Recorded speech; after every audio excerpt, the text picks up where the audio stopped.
નમસ્કાર, આપ જોઈ રહ્યા છો જનસાક્ષી ન્યૂઝ। નજર કરીએ આજના મુખ્ય સમાચારો પર। એથિક્સ વેલ્થ પ્રાઇવેટ લિમિટેડના ચેરમેન અને વેલ્થ પ્લાનર અભિષેક શાહ દ્વારા માર્કેટની વોલેટિલિટી કઈ રીતે ફાયદારૂપ હોય છે તે વિશે સેમિનારનું આયોજન કરાયું હતું। સેન્સેક્સે શરૂઆતથી લઈને અત્યાર સુધીમાં 15% રિટર્ન આપ્યું છે। જો કે આ દરમિયાનના વર્ષોમાં સેન્સેક્સ ક્યારે 20%, -10%, 30%ના દરે આગળ વધ્યું છે। માર્કેટના ડાઉનફોલ વખતે શેરની વેલ્યુ ઘટી જતી હોય છે, જો કે એ સમય ખરીદવા માટેનું હોય છે, જેથી વોલેટિલિટીનો ફાયદો લઈ વેલ્થ ક્રિએશન કરી શકાય છે। જીવન પણ આવું જ છે, જ્યાં ઇસીજીમાં જ્યાં સુધી ઊંચી નીચી થતી લાઈન દેખાય છે ત્યાં સુધી તમારું જીવન હોય છે, અને તે ફ્લેટ થઈ જતા માણસ મૃત્યુ પામે છે। જીવન ગેરંટીના નિયમ પર નહીં, પરંતુ पॉसिबिलिटी અને प्रोबेबिलिटीના નિયમ पर ચાલે છે। नमस्कार, मेरा नाम धनंजय बांटिया है। मैं एक सर्टिफाइड फाइनेंशियल प्लानर हूँ और मैं भुवनेश्वर से हूँ। आज हमने इवेंट किया सूरत में और आज का थीम हमारा था वॉलेटिलिटी अच्छा लगता है, जहाँ पर हमने बात की मनी मैनेजमेंट के ऊपर, साइकोलॉजी ऑफ इन्वेस्टर। हमने बात की कि आज के डेट में मनी मैनेजमेंट इंपॉर्टेंट क्यों है, बिकॉज हमें पता है कि आज के डेट में सिनारियो बदल रहा है, लोगों की ज़रूरतें बदल रही हैं। तो किस तरीके से लोग अपने फाइनेंशियल गोल को प्लान करें, इन्वेस्टमेंट करने के पहले क्या क्या चीज़ों का ध्यान रखें, और उसके बाद एक एडवाइज़र का क्या भूमिका है। बिकॉज हमको पता है कि ये इन्वेस्टमेंट जो है ना, it is not a 100 meter race, it is a marathon. So we want people who can give you direction आपकी वेल्थ क्रिएशन जर्नी को लेके। We talked about different investment solutions. लोगों के सवाल थे कि म्यूचुअल फंड में डाला जाए, प्रॉपर्टी में डाला जाए, बॉन्ड में डाला जाए। तो ये जो क्यूरियोसिटी है लोगों को बेहतर होने में अपने फाइनेंशियल लाइफ को लेके, उसमें हमने एड्रेस किया। तो मुझे आशा है कि लोगों को इसमें बेनिफिट हुआ होगा। Thank you so much.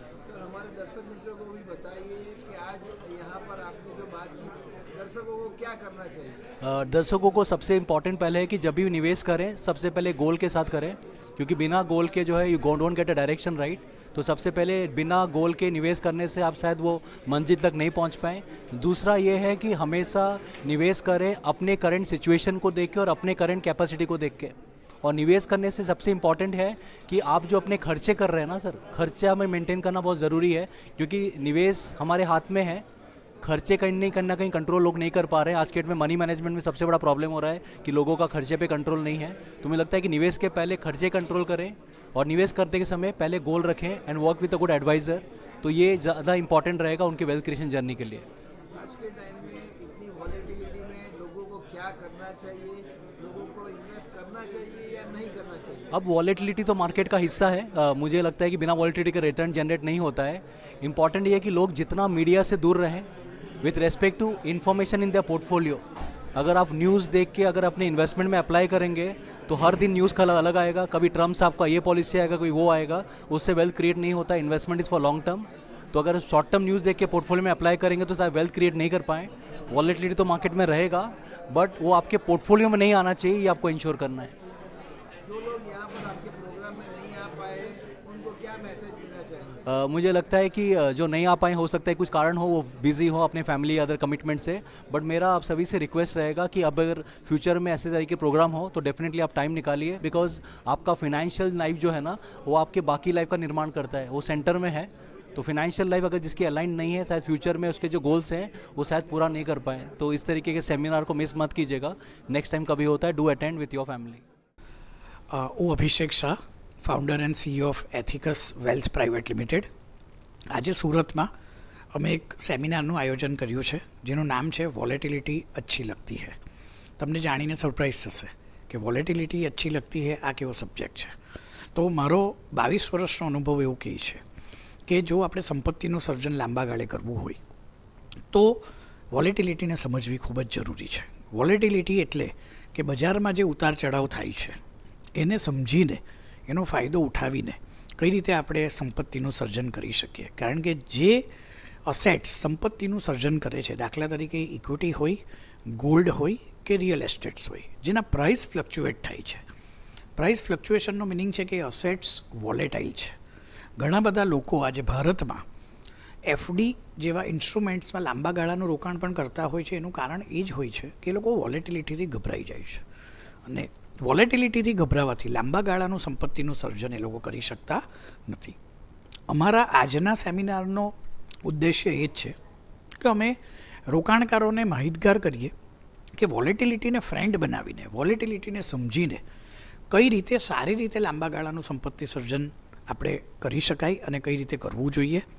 તો અમે એ જ સબ્જેક્ટ પર આજે એક સેમિનારનું આયોજન કર્યું છે, જેમાં 200 જેટલા ઇન્વેસ્ટરોને અમે આમંત્રિત કર્યા છે અને અમે આ એક ફાઇનાન્શિયલ એજ્યુકેશન પ્રોવાઈડ કરવા માટેનું એક કોઝ લીધું છે, જેના દ્વારા અમારે લોકોને ફાઇનાન્શિયલી એજ્યુકેટ કરીને એ લોકો પોતાની નાણાકીય લાઈફ સલામત રીતે જીવી શકે, પોતાના નાણાકીય લક્ષ્યાંકોને પૂરા પાડી શકે અને ઓછામાં ઓછા રિસ્કે સંપત્તિનું સર્જન કરી શકે એવા પ્રયત્નો અમે કરીએ છીએ.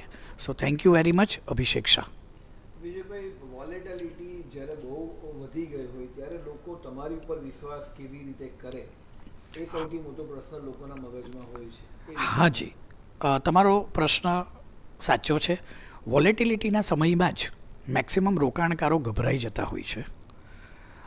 આપણે ત્યાં ઇતિહાસ 45 વર્ષનો અત્યારે અવેલેબલ છે. તો જે ગ્લોબલી અને લોકલી જે પણ ઇવેન્ટ્સ થતી હોય એને અનુલક્ષીને બજાર હોય કે ગોલ્ડ હોય એના પ્રાઇસમાં ફ્લક્ચ્યુએશન શોર્ટ ટર્મ માટે આવતું હોય છે.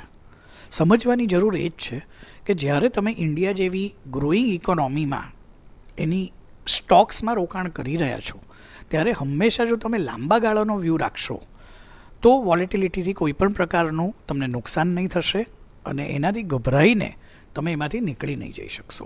સો એઝ એન એડવાઇઝર અમારો રોલ આ જ છે કે જેમાં અમે રોકાણકારોને માહિતગાર કરીએ કે volatility actually part of the asset class છે, એનો લાભ ઉઠાવીને કઈ રીતે તમે વધુ સારી રીતે સંપત્તિનું સર્જન કરી શકો એ ખરેખર ડેટા સાથે જોવાની જરૂર છે.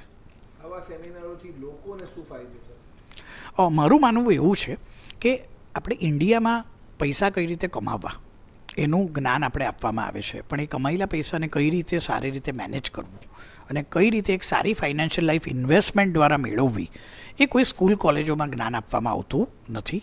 તો અમારો ઉદ્દેશ્ય એ જ છે કે ફાઇનાન્શિયલ અવેરનેસ, ફાઇનાન્શિયલ એજ્યુકેશન લોકોને પ્રોવાઈડ કરીએ અને એ એજ્યુકેશન દ્વારા લોકો પોતાનું સંપત્તિનું સર્જન સારી રીતે કરી શકે એ ઉદ્દેશ્યથી અમે વારંવાર આવા પ્રકારના સેમિનારો કરતા રહીએ છીએ. પરેશ મારું, જનસાક્ષી ન્યૂઝ, સુરત.